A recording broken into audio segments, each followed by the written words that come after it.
स्वागत है आपका आज के हमारे इस वीडियो में। आज की वीडियो है क्लास 12 की पॉलिटिकल साइंस से चैप्टर फर्स्ट के पार्ट 2 की। पहला पार्ट ऑलरेडी अपलोडेड है हमारे चैनल पे, जिसका लिंक आपको आई बटन एंड डिस्क्रिप्शन दोनों जगह मिल जाएगा, उसे आप वहां से जाके देख सकते हैं। और अब आज हम स्टार्ट करने वाले हैं चैप्टर के बाकी बचे हुए हिस्से को। जो सबसे पहला टॉपिक हमारे पास दिया गया है वो है दो ध्रुवीयता को चुनौती, गुट निरपेक्षता से। पहले पार्ट में मैंने जो डिटेल्स पढ़ाई हैं मैं उसके आगे पढ़ा रहा हूं, तो अगर आपने वो नहीं देखा है तो उसे जरूर देख ले, ताकि अब जो पढ़ाया जा रहा है वो आपको समझ में आ पाए। आज हम स्टार्ट करेंगे चैप्टर के टॉपिक, जिसका नाम है दो ध्रुवीयता को चुनौती, गुट निरपेक्षता से। शीत युद्ध की शुरुआत के साथ ही सन 1945 के बाद से पूरी दुनिया दो गुटों में बंटने लगी। एक तरफ अमेरिका का गुट था, दूसरी तरफ सोवियत संघ का गुट था। एक को पूर्वी गुट कहा गया, एक को पश्चिमी गुट कहा गया। सोवियत संघ पूर्वी गुट कहलाया, अमेरिका पश्चिमी गुट कहलाया। और दुनिया के राष्ट्र किसी न किसी गुट में शामिल हो रहे थे, बाय चॉइस, बाय मजबूरी, कैसे भी कहिए उन्हें शामिल होना ही होना था, क्योंकि उस दौरान दुनिया के ज्यादातर राष्ट्र स्वतंत्र हो रहे थे। भारत खुद 1947 में आजाद हुआ, जैसे कि आप सभी जानते हैं। और ऐसे ही भारत के साथ दुनिया की कई कंट्रियां जो कॉलोनीज हुआ करती थी, अब वो स्वतंत्र हो रही थी, और उनके सामने एक ऑप्शन के नाम पर यही था कि वो या तो अमेरिकी गुट में शामिल हो जाएं या फिर सोवियत संघ के गुट में शामिल हो जाएं। तो यहां पर एक सवाल जो सभी के मन में खटकता था कि हम इतने वर्षों से लड़कर जो आज़ादी अब हम प्राप्त कर रहे हैं, प्राप्त करने वाले, अब हमें वो आज़ादी फिर से खोनी पड़ेगी, क्योंकि जैसे ही हम किसी गुट में शामिल होंगे, तो आप ये पढ़ चुके हैं कि जब कोई भी राष्ट्र, कोई भी छोटा राष्ट्र, किसी प्रकार का राष्ट्र किसी भी गुट में शामिल होता था, तो बड़ी महाशक्तियां जो थी, चाहे अमेरिका हो चाहे सोवियत संघ हो, ये उनका चार मेजर तरीके से इस्तेमाल करती थी। चाहे वो उनके संसाधनों पर नियंत्रण करके हो, चाहे वो उनका सैनिक अड्डों के रूप में इस्तेमाल हो, चाहे वो आर्थिक मदद हो या कुछ अन्य काम हो। तो सभी राष्ट्रों के सामने ये समस्याएं थी। इसी दो ध्रुवीयता से, इसी बढ़ती हुई इस दो ध्रुवीयता से, पूरी दुनिया के इस बढ़ते हुए जाने को निजात कराने के लिए, मुक्त कराने के लिए शुरुआत की गई गुट निरपेक्ष आंदोलन की।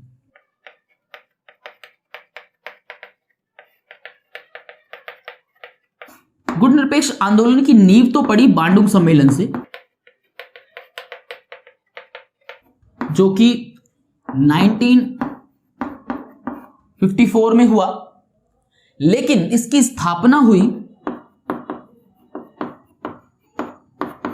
1961 बेलग्रेड सम्मेलन से।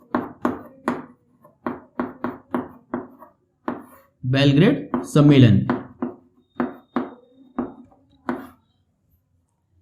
तो सबसे कम शब्दों में आप याद रख सकते हैं कि दुनिया को गुटबाजी से बचाने के लिए गुट निरपेक्ष आंदोलन की शुरुआत की गई, जिसकी स्थापना होती है 1961 बेलग्रेड सम्मेलन में।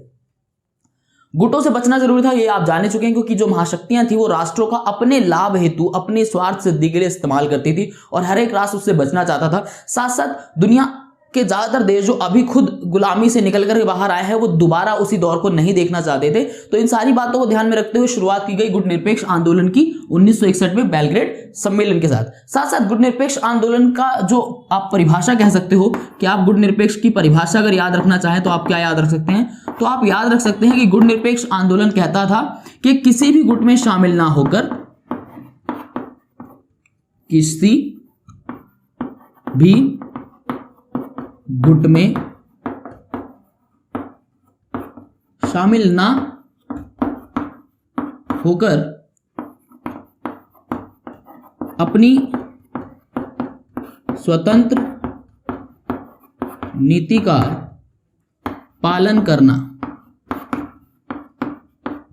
ये परिभाषा है एक प्रकार से, कह सकते हैं आप, गुट निरपेक्ष आंदोलन की। अब गुट निरपेक्ष आंदोलन की शुरुआत आखिर की किसने? ये तो जान लिया कि इसकी शुरुआत 1961 में हुई बेलग्रेड सम्मेलन के साथ, और इसकी परिभाषा भी जान ली कि भाई किसी भी गुट में शामिल ना हो, ना आप अमेरिका में शामिल हो, ना आप सोवियत संघ में शामिल हो, स्वतंत्र रहो और अपनी नीति का पालन करो, अपना विकास करो। लेकिन इसकी स्थापना किसने की? तो इसकी स्थापना करी 5 राष्ट्रों ने मिलकर। 5 राष्ट्रों के द्वारा, नाम जिसको नॉन अलाइनमेंट इस नाम से भी जाना जाता है गुट निरपेक्षता, जैसे कि वहां पे लिखा हुआ है, स्थापना की 5 देशों में, जिसमें नाम है भारत,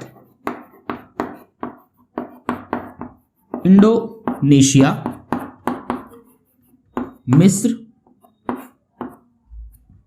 घाना, युगोस्लाविया,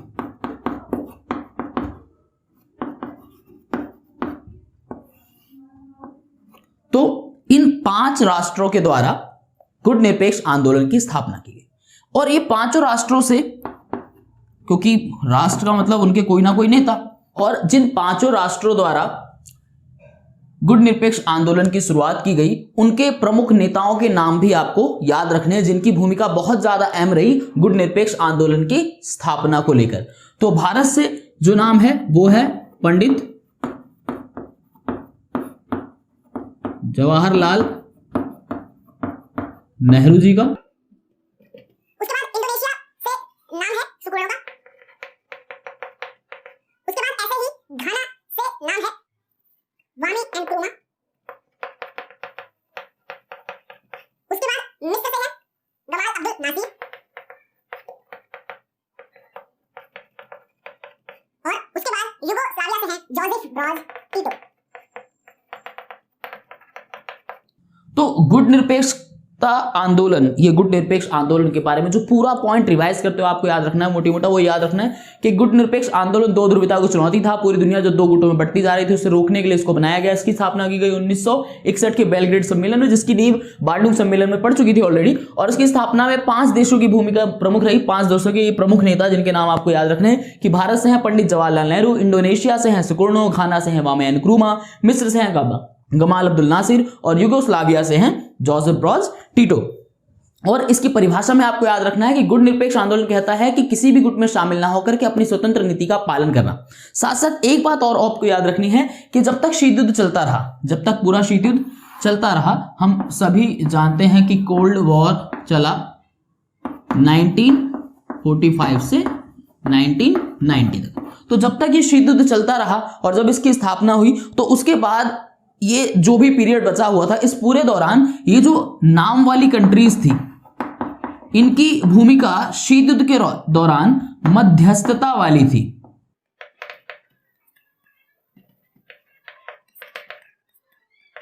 मध्यस्थता की भूमिका निभाती थी ये कंट्रियां।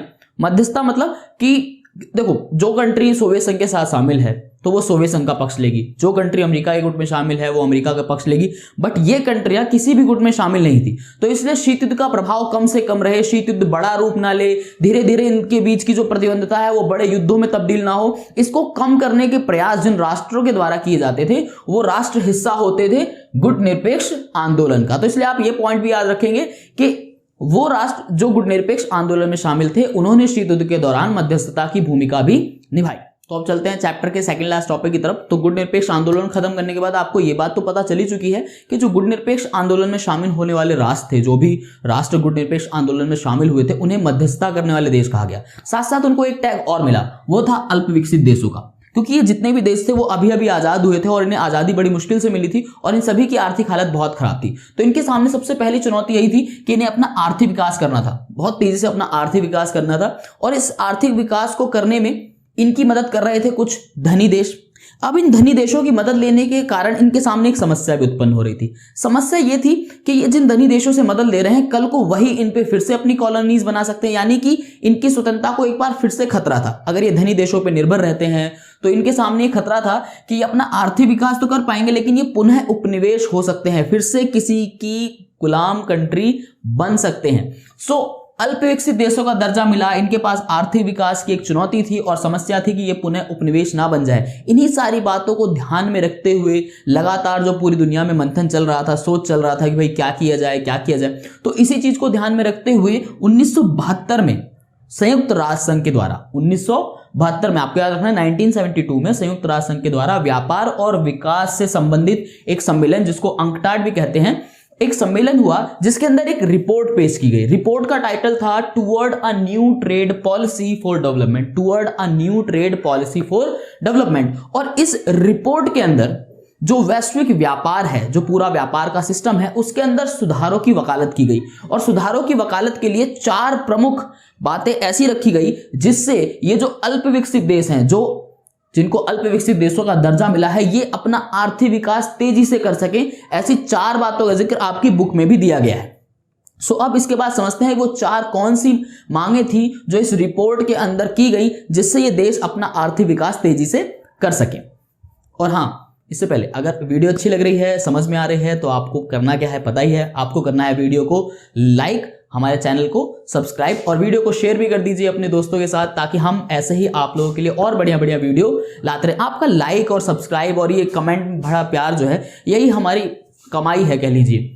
और आपको यहाँ पे कोई फीस भी नहीं देनी और हम ऐसी और मेहनत से बनाते रहे। आपका एक लाइक हमें प्रमोट करता है कि हम और मेहनत से आपके लिए वीडियोस बनाएं, आपको टॉपिक और डिटेल में अच्छे से अच्छे समझाएं। तो बस आपको इतना छोटा काम हमारे लिए करना है और हम आपके लिए ऐसे ही मेहनत करते रहेंगे। तो अब चलते हैं हमारे अगले टॉपिक की तरफ। तो फटाफट समझ लेते हैं कि जो 1972 में toward a new trade policy for development title से जो रिपोर्ट पेश की गई UNCTAD के अंदर, तो उसके अंदर ये विश्व व्यापार जो था उसमें जो 4 सुधारों की बात की गई, वो 4 सुधार क्या हैं? तो सबसे पहला है अल्प विकसित देशों को अपने संसाधनों पर पूर्ण नियंत्रण मिले, जिसका उपयोग पश्चिमी देश करते हैं।